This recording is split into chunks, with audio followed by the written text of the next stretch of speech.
bonjour à tous, bienvenue pour ce premier chapitre consacré sur la transition en cours. Alors je suis en compagnie de Yvan Poirier. Yvan, comment vas-tu? Je vais très bien. Et toi-même? Très bien, merci beaucoup. Alors Yvan, je te présente, tu es auteur, conférencier, tu es chroniqueur pour la Presse Galactique depuis un petit moment maintenant. Tu as ton blog aussi sur la Presse Galactique où tu réponds aux gens qui te posent justement des questions et entre autres sur la transition en cours. Et donc écoute, nous maintenant ça fait quelques semaines qu'on se connaît, où on fait des vidéos pour la section réservée aux membres, et donc ça a été un choix commun de réaliser ces vidéos sur un regard spontané sur la transition en cours.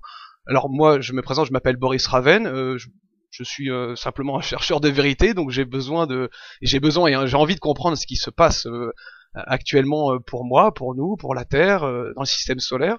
Donc toi tu vas être là pour nous éclairer, pour nous informer un petit peu de ce qui se passe, et donc pour rappeler un petit peu comment toi tu fonctionnes, pour les gens qui te connaissent pas Yvan, toi tu canalises, tu vibralises plutôt, comme tu l'as déjà expliqué dans d'autres vidéos, c'est-à-dire que voilà, tu mets ton mental de côté, ton ego de côté, et puis tu essayes de recevoir les informations et tu nous les transmets. Donc moi je vais être là dans le rôle de te poser des questions, d'essayer de comprendre le plus simplement possible ce que nous traversons actuellement. Donc il y a beaucoup à dire sur cette transition en cours, il y a beaucoup de sujets. Moi ma première question c'est cette transition, c'est qu'est-ce que c'est?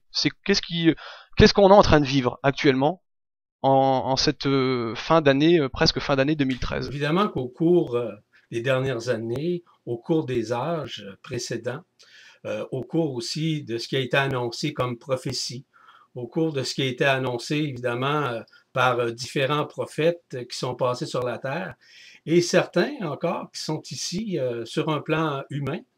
Nous sommes dans cette grande transition, ce grand changement planétaire et interplanétaire. Ces changements ont des influences directes et indirectes vis-à-vis nous-mêmes, c'est-à-dire autant au niveau de la transcendance que nous vivons durant cette transition, autant au niveau des transformations qui figurent parmi cette transition-là, et évidemment qu'on va vivre la transfiguration, si on peut l'appeler comme ça, et par la suite, probablement, une forme de transsubstantiation, comme le disait à un moment donné dans certains volumes, dont la Bible et la Torah, etc. La transcendance, qu'est-ce que tu entends par transcendance?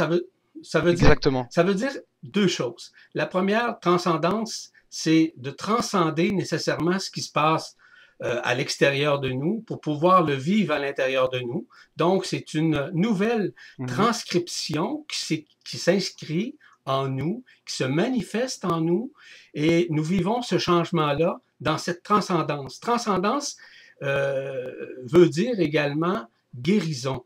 Guérison intérieure et aussi manifestation de l'intérieur afin qu'il y ait ce qu'on appelle une transmutation de nos cellules et ce que j'appelle aussi cette transfiguration de nos cellules. Transfiguration ne veut pas dire nécessairement en passant que notre figure va changer. Mais par contre, notre point de vue va changer, notre regard à la vie va changer. Notre conscience. Exactement. Ouais. D'accord. Alors par exemple cette transcendance, donc tout le monde ici sur Terre la vit actuellement, on est bien d'accord? Tout le monde passe par cette transition-là, tout le monde passe par cette transcendance-là, dis-je bien, et cette transcendance, elle a des effets, comme je le mentionnais, directs et indirects à l'intérieur de soi, et notamment au niveau de la conscience. La conscience ordinaire, qui deviendra plus tard une conscience illimitée, voire même une supraconscience. Ok, très bien. Donc il y a une partie des personnes qui ont conscience de cette transcendance qui est en train de se passer, et une autre partie de personnes qui ne sont pas du tout au courant de ce qu'ils sont en train de vivre. Il y a l'image qu'on connaît du 80-20. 80% contre 20%. Il y aurait sur la Terre environ 20% des gens qui sont conscients de cette transition-là, et 80% qui commencent à comprendre davantage ce qui se fabrique, ce qui se construit dans leur intérieur afin qu'ils vivent également cette transcendance, cette transmutation cellulaire en somme. Ok. Alors par exemple ces 80%, moi je vais m'intéresser à à eux. Quels sont que je sais pas quel mot trouver, pas les symptômes, mais comment ils pourraient voir que dans leur vie justement il y a ces changements. Quels est les facteurs qui sont en train de changer chez eux? Comment ils pourraient les retrouver en fait? En fait, il y a plusieurs facteurs et un des premiers facteurs, c'est que on voit qu'il y a un changement au niveau de la personnalité. On voit également qu'il y a un D'accord. changement au niveau de l'ego et ainsi que du mental. Mmh. Il y a une forme de reconnaissance qui est en train de se faire graduellement. On n'a seulement qu'à regarder ce qui se passe sur la Terre, notamment au niveau des guerres, des conflits que Mmh. j'appelle des conflits intestinaux. Donc, en fait, Mmh. ces guerres-là, ces conflits-là ont directement des influences sur la conscience des gens, sur la prise de conscience, parce que cette prise de conscience-là doit se révéler et réveiller en eux et en elles nécessairement une nouvelle façon de voir, un nouveau regard chez elles. C'est chez ces personnes-là, bien entendu. Donc, il y a une reconnaissance que D'accord. les gens sont en train graduellement de se produire dans leur intérieur, qui s'exprime par une forme d'opinion aussi de ce qui se passe à l'extérieur. Bien sûr. Mais alors par exemple, moi ce que je comprends, c'est qu'il y a beaucoup d'humains sur la planète qui actuellement justement sont contre les guerres et ils sont de plus en plus en train de le plus valider cette façon de faire, de fonctionner entre les pays. Mais par exemple, donc eux, on va dire qu'ils sont en train tout doucement d'être conscients de leur transition, si j'ai bien compris. Et donc il y a un changement de personnalité qui est en train d'être opéré. Mais par exemple, les personnes qui sont en plein encore dans les conflits, justement, on parle des guerres, mais les gens qui sont en plein là-dedans, c'est quoi? C'est une transition qui est beaucoup plus douloureuse pour eux? Ils sont en rejet? Qu'est-ce qui se passe exactement? Durant la transition, les gens vivent soit une souffrance ou une paix intérieure. C'est un mot, c'est paradoxal Hmm. ce dont je veux t'apporter. Pourquoi? Parce que les gens vivent cette transition-là à leur façon, à leur conscience, mais aussi dans le fait de lâcher prise sur ce qu'ils voient, par exemple, Ouais. via les médias d'information, que ce soit télévisuel ou audio, on pourrait dire, à la radio, etc. Et les gens, par Ouais. exemple, commencent à prendre conscience de tout ce qui se produit à l'intérieur de ces guerres, de ces conflits, mais ils voient en même temps un changement chez eux de prise de conscience parce qu'on sait qu'on dévoile énormément. Il y a beaucoup de révélations. Lorsqu'on parle, par exemple, dans le milieu des Mhm. affaires, dans le milieu de l'économie, des finances, etc. Ça peut également toucher les gens dans le milieu sportif, dans le milieu des affaires. Au niveau, quand je parle au niveau des affaires, je voulais dire au niveau artistique en tant que tel. Donc, il y a un changement de paradigme qui est en train de se produire partout vis-à-vis, peu importe la société, peu importe les peuples, peu importe la race, il y a quelque chose qui se produit en Ouais. fonction de la conscience, de leur état de conscience à l'endroit où ils demeurent forcément. Donc, ça a directement Bien des sûr. influences qui se font à l'intérieur d'eux. Ils s'expriment par toutes sortes. On parlait tout à l'heure de transcendance, on parle de transition, mais cette transition-là peut se vivre sur un plan Bien sûr. soit émotionnel ou soit sur un paix, dans une paix intérieure. D'accord. D'accord. Donc il y a finalement, est-ce qu'il y a à s'inquiéter, par exemple, ces gens qui vivent dans une transition qui est guidée par la peur? Est-ce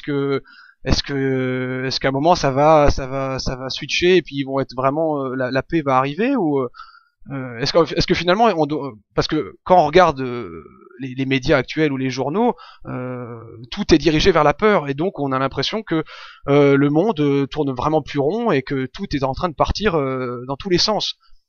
Et moi je me pose cette question, est-ce que finalement est-ce qu'on doit s'inquiéter ou non, c'est cette transition. Il y a des choses qui sont douloureuses qui arrivent, mais c'est juste c'est que ça doit être comme ça et que ça va bien finir par un moment s'estomper et finir par disparaître et la paix va prendre 100% vraiment de la population. En fait, c'est une évidence.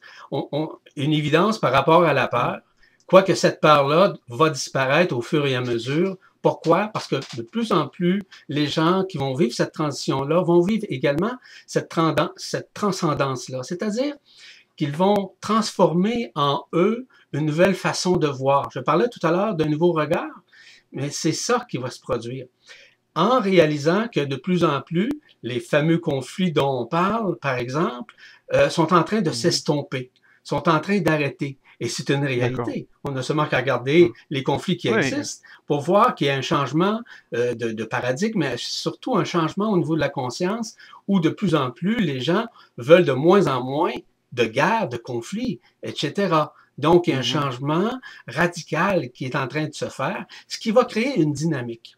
Une dynamique de paix à l'intérieur des gens qui va leur permettre de voir au-delà du conflit, de voir au-delà de ce qu'ils vivent Mhm. à l'extérieur, ce qu'ils voient de l'extérieur, pour pouvoir le regarder de l'intérieur, c'est-à-dire d'être en paix avec eux-mêmes. Cette part-là, qui est évidemment Mhm. l'antithèse de l'amour inconditionnel ou de l'amour vibral, comme j'appelle, ça a directement des influences vis-à-vis le comportement humain, vis-à-vis les attitudes humaines, vis-à-vis Mhm. tout ce qu'on vit sur un plan quotidien, que ce soit par exemple au niveau du travail, sur un plan social ou du côté familial, on vit également cette transcendance-là, cette Mhm. nouvelle guérison-là qui s'installe à l'intérieur D'accord. de nous. Et c'est pour ça que par exemple tu parles dans le milieu professionnel actuellement, il suffit juste de regarder autour de nous, énormément de personnes sont en train de prendre des virages énormes dans leur choix professionnel, dans leur passion, et c'est cette transition que ces personnes acceptent en elles en fait. Et pourtant qui sont des choix qui sont souvent guidés par la peur, parce que beaucoup de personnes font des changements qui bah il y a qui doivent amener à un lâcher prise justement de perte financière, de perte de sécurité. Et donc cette transition, c'est que tout le monde là en ce moment est en train d'être recadré sur le chemin de vie où il doit être. C'est bien ça en fait. Tout à fait, c'est exact ce que tu dis. En fait, ce que les gens vivent au niveau de l'insécurité, que ce soit Mhm. une insécurité financière, une insécurité familiale, que cette insécurité-là soit touchée soit par le travail ou encore par le manque d'argent, Mhm. le côté financier, c'est évident que ça a une influence directe et indirecte à l'intérieur de la personne. C'est un peu comme je le signalais un peu plus tôt au chapitre de la personnalité, de l'ego et du mental, qui doit apprendre à se reconnaître, à être capable de prendre une décision afin que tôt ou tard, il devienne lui-même autonome. Quand je parle D'accord. d'autonomie, là, je ne parle pas d'autonomie d'être capable de conduire sa voiture ou, par exemple, d'aller faire ses courses. Je parle d'une autonomie où il est capable, il est en mesure de se contacter lui-même, de s'intérioriser en dedans de lui afin qu'il se reconnaisse en dedans de lui. Parce que la Mhm. problématique majeure, c'est qu'on voit toutes les choses de l'extérieur. On regarde pas à Ouais. l'intérieur. On n'est pas dans cette phase-là. Et c'est pour ça que je m'adresse à tout le monde à ce niveau, pour que les gens puissent regarder de l'intérieur. Puis quand je parle de l'intérieur, c'est simplement soit de prier, soit de méditer, soit de réfléchir à tout ce qui se passe et de Mhm. réaliser en quelque sorte que cela, ça fait partie de cette grande illusion que nous vivons dans Bien sûr. cette densité, dans cette troisième dimension qu'on appelle la tridimensionnalité, donc le monde éphémère. Donc, nous sommes dans D'accord. cette phase de changement qui est en train de changer également la conscience humaine, personnelle, individuelle, mais également la conscience collective, la conscience de masse. Mhm. Donc, c'est ce que Bien nous sûr. sommes en train de vivre, chacun d'entre nous, à notre façon, selon notre taux Mhm. vibratoire, selon ce que nous vibrons, ce que nous ressentons en dedans. C'est ce que je veux dire en quelque sorte. D'accord.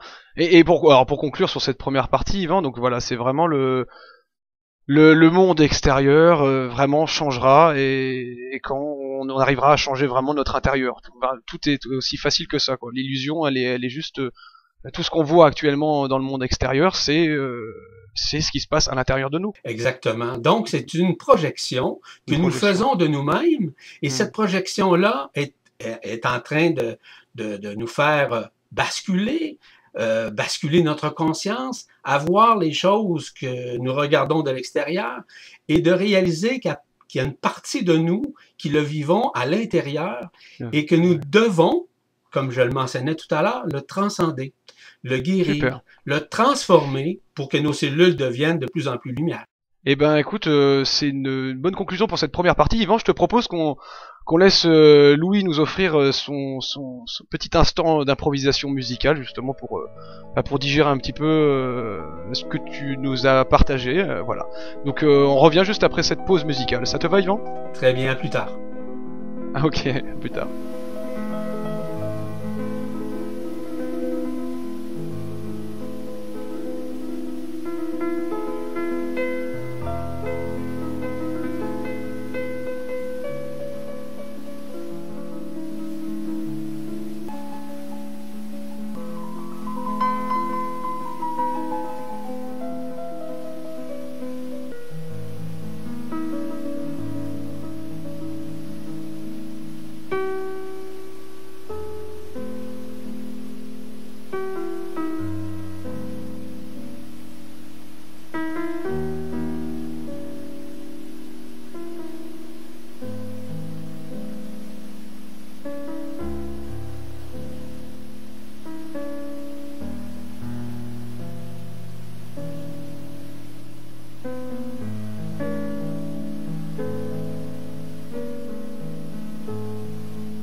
Alors, nous voilà de retour pour cette deuxième partie de ce premier chapitre des vidéos sur le regard spontané de la transition en cours.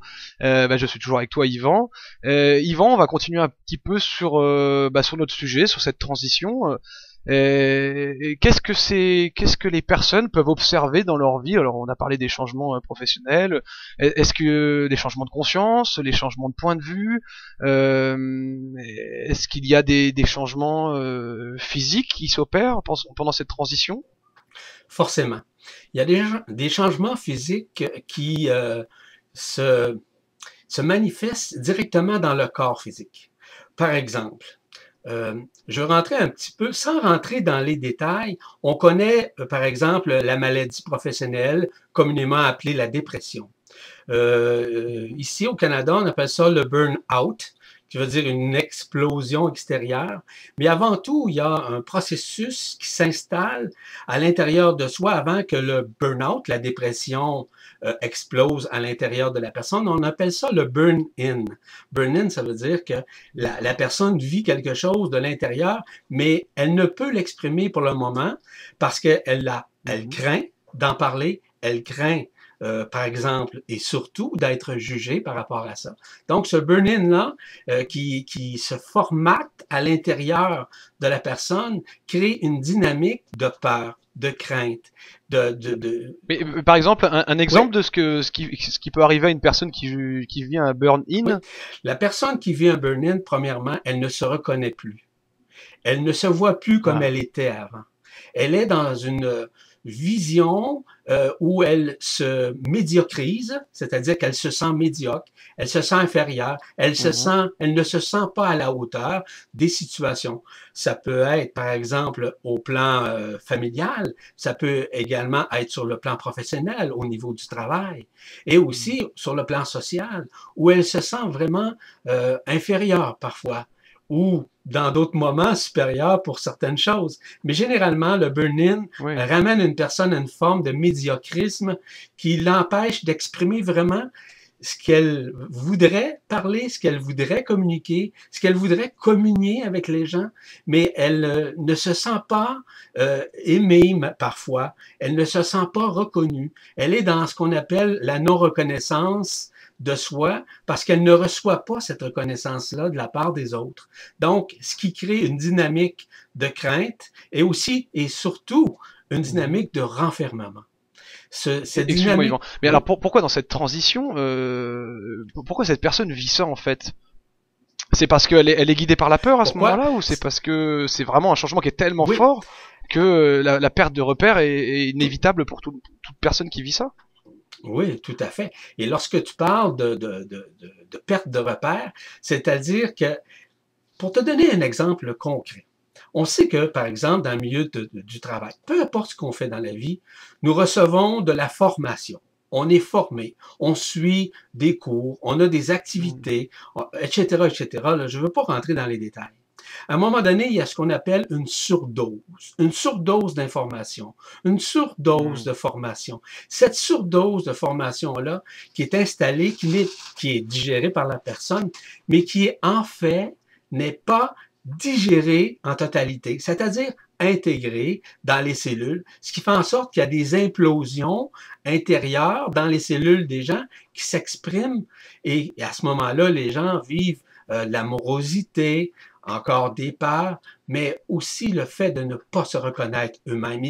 Ils ne se reconnaissent plus du tout, comme je le signalais un peu plus tôt, parce qu'ils sont encore dans la crainte d'être, par exemple, jugés, dans la crainte de ne pas être à la hauteur.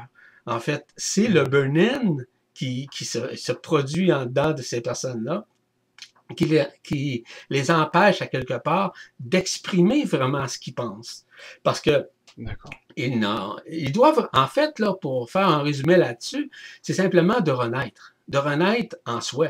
Mais pour renaître en soi, il faut essentiellement avoir une reconnaissance de soi, de s'aimer soi-même, de pouvoir se respecter et respecter aussi ce que nous avons à réaliser dans notre vie, des priorités qu'on a à faire. Ça, c'est sur le plan transitoire.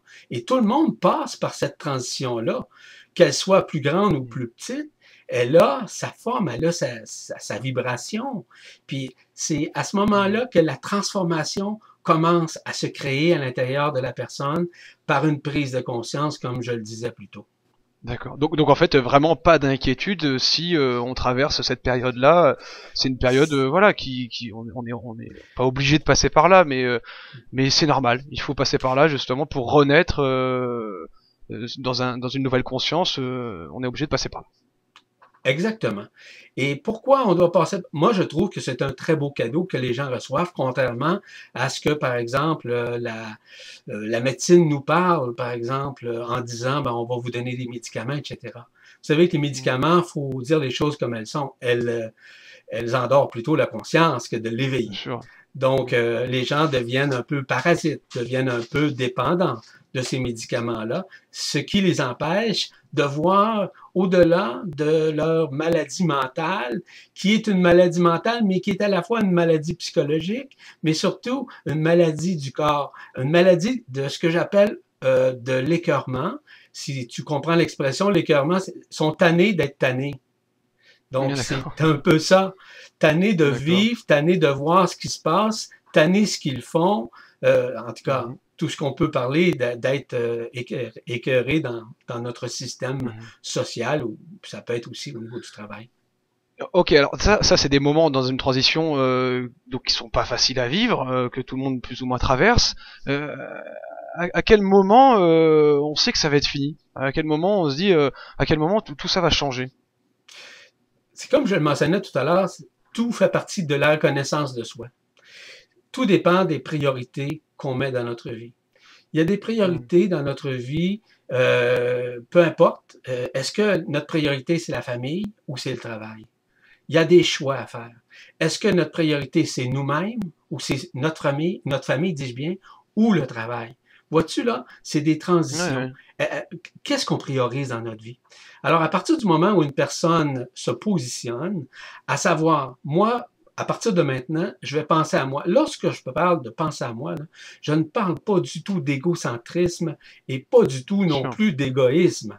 Je parle d'être intelligent dans la transformation, dans la transition, afin que Mhm. la guérison, la transcendance se fasse d'une façon équilibrée, à ce que la personne puisse se prendre en main, mais sans nuire, par exemple, aux autres priorités. Parce qu'on sait que la première priorité, en somme, c'est la priorité de soi. Je le répète, ça n'a rien à voir à être égocentrique. C'est simplement d'être luminocentrique, être Mhm. une personne où la lumière s'exprime à travers nous, où on crée une dynamique. Ça peut être en suivant, par exemple, un cours de yoga ou encore un cours de Mhm. méditation ou encore simplement de se promener dans la forêt. Il n'y a rien de parfait pour personne. Tout simplement, c'est une question de position. Qu'est-ce qu'on veut faire? Qu'est-ce qu'on Mhm. priorise dans notre vie? Est-ce que ça signifie qu'on va délaisser notre travail? Est-ce que ça signifie qu'on va délaisser notre famille ou l'abandonner? Au contraire. Non, c'est plutôt Ouais. un abandon, un lâcher-prise que nous faisons avec notre propre lumière intérieure. C'est ce que je mentionnais tout à l'heure.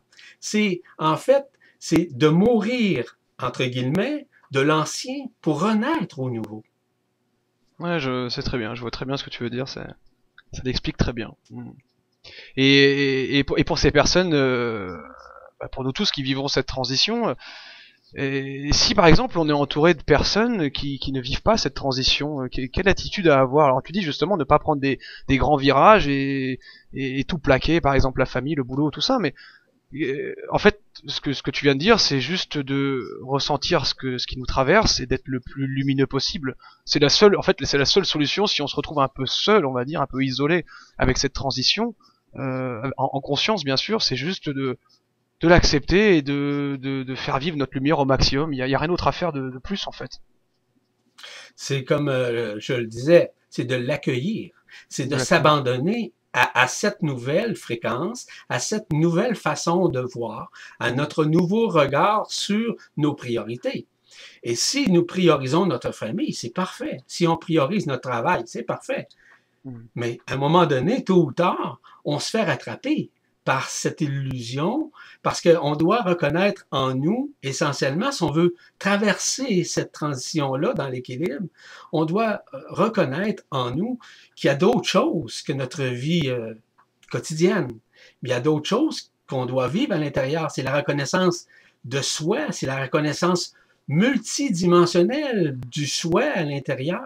C'est un Mhm. développement qu'on crée. C'est une nouvelle construction que nous faisons dans ce développement qui devient à un moment donné, durant cette transition-là, exponentielle.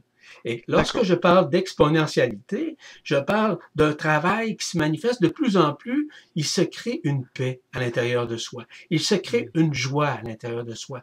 Il se crée nécessairement une nouvelle façon de voir la vie avec une paix intérieure au lieu de vivre toujours en conflit, en dualité avec Ouais. quiconque. Mm. Ok, super. Et alors moi, ce qui m'intéresse, on va refaire une petite pause musicale de Louis en improvisation. Juste avant ça, juste après ça, on reviendra. Ça me plairait de parler de justement la multidimensionnalité, de justement de cette prise de conscience, bah, de l'être multidimensionnel que nous sommes dans cette transition. Ça te va de parler de ça juste après cette pause musicale? Ça me va très bien, Boris. Bon, très bien. Voilà, tout de suite alors. Au plaisir.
Yvan, nous voilà de retour pour cette nouvelle partie.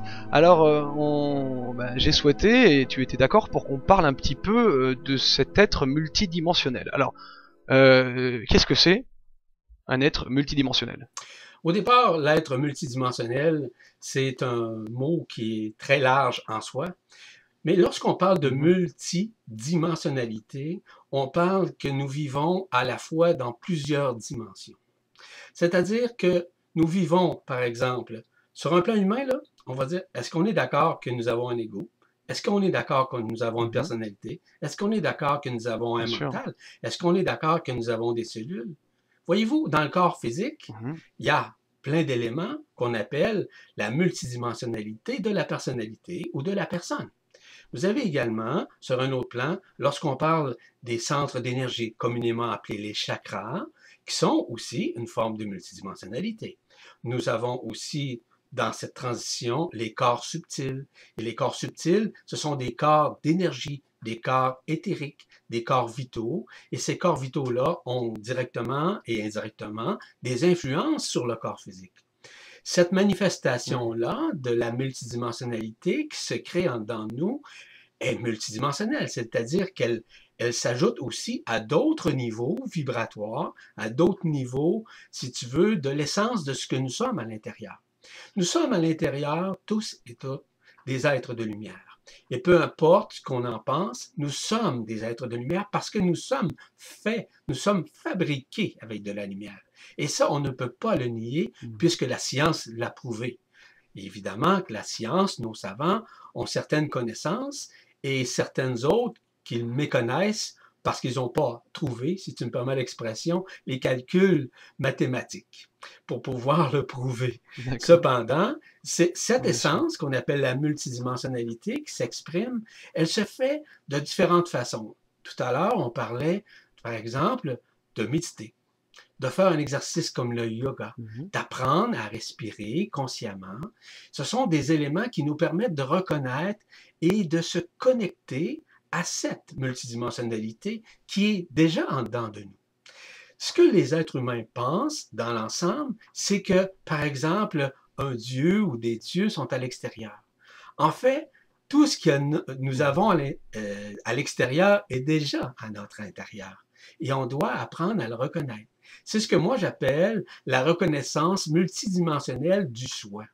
Parce que lorsque je parle de la reconnaissance multidimensionnelle du soi, je parle de tous les éléments qui ont été désencircuités il y a plusieurs années dans notre conscience et que nous sommes, au moment où on se parle, à rapatrier. On parle, par exemple, de la reconnaissance multidimensionnelle de l'âme. On peut parler également de la reconnaissance multidimensionnelle de l'esprit. Écoute, c'est très large.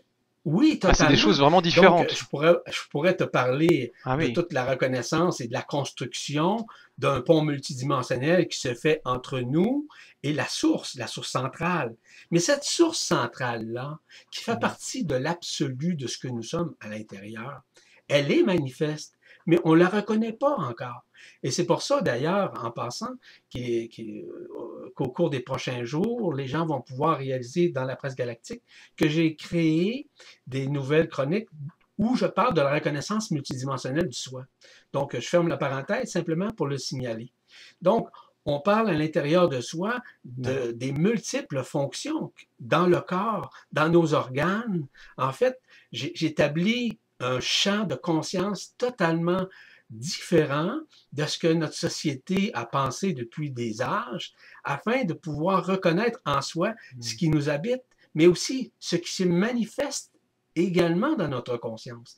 Parce que pour revivre cette renaissance-là qu'on parlait tout à l'heure, il est essentiel qu'on puisse se reconnaître à l'intérieur, c'est-à-dire qu'on se centre vers notre intérieur. Parce qu'on pense que tout est à l'extérieur. Dieu n'est pas à l'extérieur. La source n'est pas à l'extérieur. Contrairement à ce qu'on pense, elle est vraiment à notre intérieur.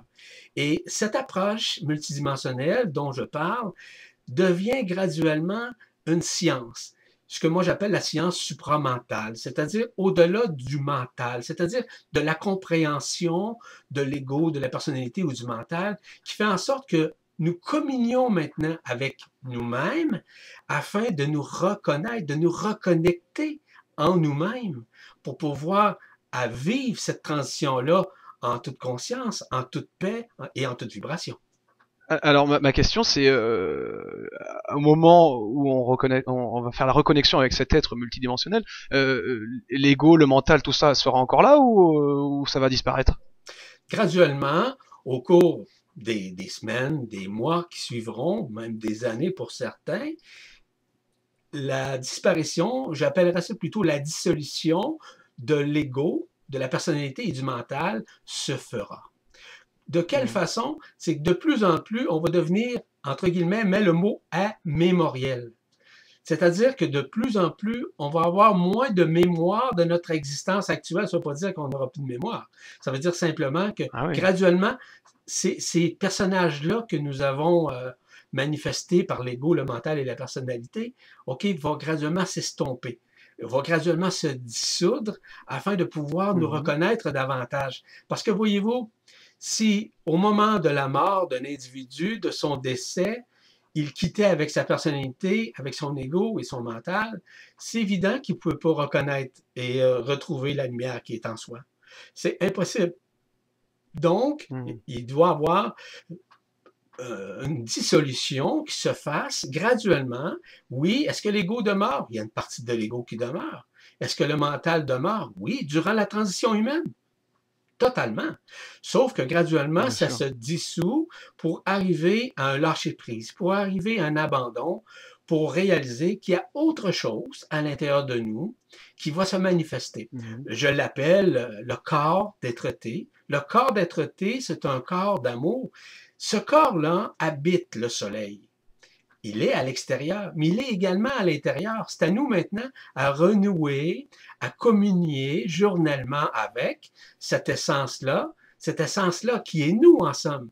En fait, c'est la partie qui est protégée, qui a été protégée avant notre incarnation, qui fait en sorte qu'on l'a placée dans le soleil en attendant que nous vivions notre expérience ici sur la Terre.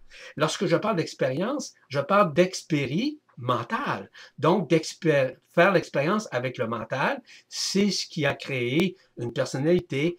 Et à l'intérieur de la personnalité, nous avons également l'ego, celui qui se manifeste. Est-ce que tu me suis? Oui, je te suis très bien, mais alors par exemple pour les personnes qui prendront conscience de cet être multidimensionnel, ça sera bien, tout ça se passera encore dans le corps actuel et bien dans la matière, on est d'accord. Il est souhaitable que tout se fasse dans notre corps, que tout se fasse dans nos cellules, que tout se fasse dans nos chakras, que tout se fasse nécessairement dans nos corps subtils et tout se fasse partout dans notre ADN. Et ça se fait actuellement à cause de l'émergence de la lumière auquel nous avons accès, qui vient nous adouber, si vous voulez, en d'autres termes, nous bénir de sa lumière, de sa force, de son incandescence, peu importe. Mais cette luminescence-là, qui est omniprésente en nous et qui est en train de faire imploser nos cellules afin de reconnaître tôt ou tard notre ADN, qui est une ADN quantique. Et cet ADN quantique, évidemment que je pourrais élaborer davantage, mais sans m'attarder davantage, ce qui est important, c'est de comprendre que nous avons de cacher, occulter à l'intérieur de nous un ADN, cet ADN-là, évidemment, nous sommes en train de renouer avec en communion, en vibration et en nouvelles fréquences multidimensionnelles. C'est évident, Boris, que je pourrais élaborer d'une façon exponentielle la multidimensionnalité. J'espère de tout cœur qu'on puisse revenir là-dessus parce que, évidemment, pour que les gens puissent prendre conscience qu'il est possible qu'ils puissent retrouver leur supraconscience. Une conscience illimitée, une conscience où l'élévation est au-delà de la connaissance humaine. Et excuse-moi, de toute façon on reviendra là-dessus, je pense, vraiment c'est un sujet qui va revenir, mais t'es d'accord aussi que actuellement, moi je comprends ce que tu me dis, je l'entends avec le cœur, en fait je le ressens, mais c'est vrai que pour le mental, c'est extrêmement compliqué d'essayer de voir, de visualiser comment on va vivre justement avec cette supraconscience. Le mental a du mal à comprendre où on va, vers quoi on se dirige en fait. C'est évident. Pourquoi? Parce que le mental est encore dans sa logique, est encore dans sa rationnelle, est encore dans son analyse. Il est dans sa logique en tout moment, en tout instant, pour essayer de comprendre.